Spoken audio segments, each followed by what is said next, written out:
Hello বন্ধুরা, প্রথমত হচ্ছে আমার এই রাত্রেবেলা হঠাৎ করেই আমার ননদ আমার জন্য গিফট পাঠিয়েছে। মানে এটা আমি ভাবতে পারিনি যে আমি এরকম রাত্রেবেলা একটা গিফট পাবো। যাই হোক, এর দেখতে থাকো তোমরা, তোমাদেরকে আমি দেখাচ্ছি কিছু ক্লিপিং।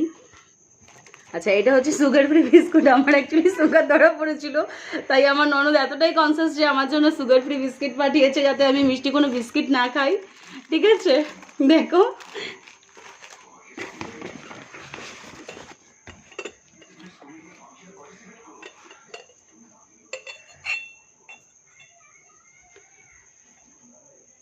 ও কিছু কিছু জিনিস এমন এমন সারপ্রাইজ দেয়। হ্যাঁ, মানে ওকে ননদ বলাটাও ভুল হবে, ছোট বোনের মতন আমাদের প্রত্যেকের কাছে। ও খুবই ছোট আমাদের বংশের, তো এতটাই মানে ওকে খুবই আমরা সবাই ভালোবাসি। তো সব থেকে বড় কথা, ও এমন এমন একটা সারপ্রাইজ দেয়, ও ছাড়া এই সারপ্রাইজটা হয়তো কেউই দিতে পারে না। ব্যাস, হ্যালো বন্ধুরা, আমি রাখছি, কারণ এটা এখন অনেকটাই রাত হয়ে গেছে।